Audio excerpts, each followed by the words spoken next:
morning and welcome to the chat on Newsday Amarillo and News Channel 10-2. I'm David Lovejoy. Hi, everybody. I'm Rhonda Launer. And I'm Chuckalicious Chuck Williams.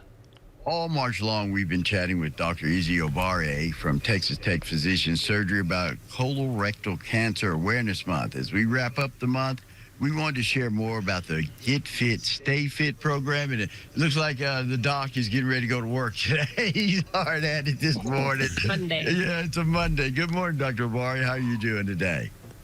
Oh, I'm doing great. Thank you for having me back. Anytime, sir, anytime.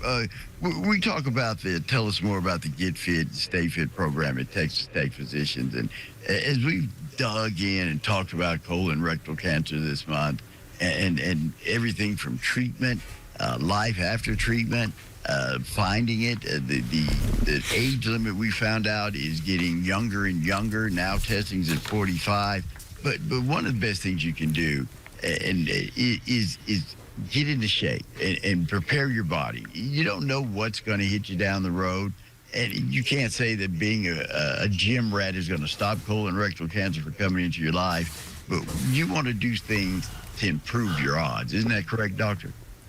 That's correct. I think everything you do to keep yourself healthy gives you a better fighting chance against colorectal cancer.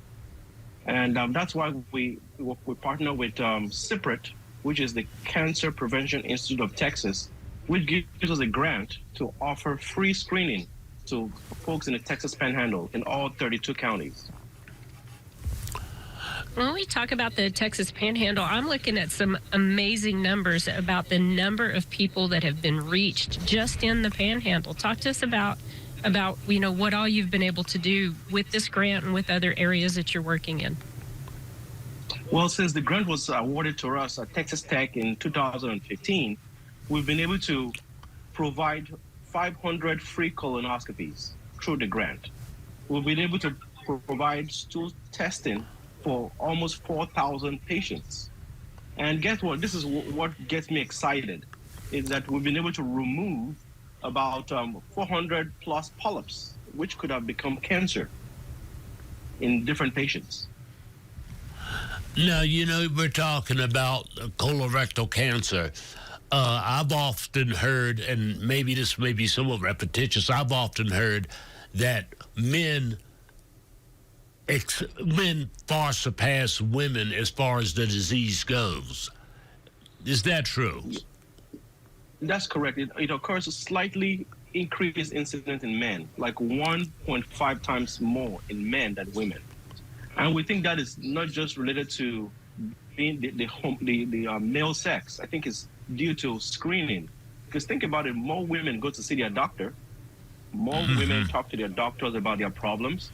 As men, sometimes we kind of hide it and wait until it falls off or turns black before we go see a doctor. That's true. Doctor, let me ask you this. What type, because I always think back, I see this new commercial for over-the-counter product, and you can do it at home. I think you still need the permission of your physician to even order this kit. But there's different ways you can screen for colon cancer. Tell us some of those ways that someone can plug into the network and start at least finding out what's going on with their body. Well, I'll start with the best way to screen for colon cancer. We call it the gold standard. That is a colonoscopy. This is where the person gets sedation, gets the prep, gets cleaned out. We can look through the colon and remove the polyp. So not only do we find it, but we can also fix it at the same time. That's why it's considered the gold standard. Now, below that, there are some other tests, like getting a CT scan, CT colonography, where you drink the prep, but instead of doing a scope, we do a colonoscopy. That is not considered the gold standard. There's another test below that. It's called the Cologuard, which we sit on TV with a little white box and a little mannequin that moves around and says, get going, get your test and get going. That is a test that looks for the DNA of cancer and looks for human blood in your stool. It tests for two things. So it's a little bit more accurate. Then the last test is called the FIT test, F-I-T. It's the most cost-effective test, but it's still not considered the best test because with the FIT test, you have to do it every year, and it tests for human blood in the stool. So which means if somebody has a nosebleed or hemorrhoids, it will turn positive. Ooh. Wow. I didn't. You get a positive test. I didn't think about that. Yeah, I didn't think about that either. And gee, a simple nosebleed can throw the whole test off. Then. That's correct. Any kind of bleeding in the gut, because it's testing for human blood in the stool. Whoa. And see that I hear that commercial for that one product, and it says a false positive or negative, or Right. it happens frequently. And there you go. And so, that's why. That's the reason why. But it we have such a stereotype and such a mindset about what a colonoscopy is.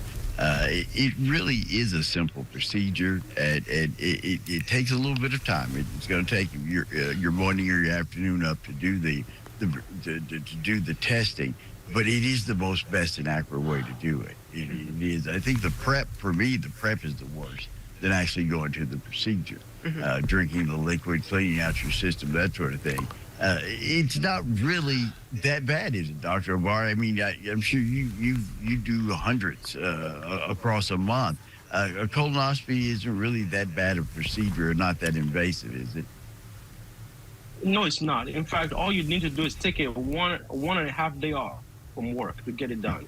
And I had my colonoscopy done some years back, so I can talk about it from both parts, from both ends, literally. And the difficult part is the prep. I did my prep when I had to go to work, and I took my prep while I was working, and it kicked in later that evening. And by the next day, I was cleaned out. I had the colonoscopy. I had the best sleep of my life for 30 minutes. I woke up and it was all done. And that is what patients expect.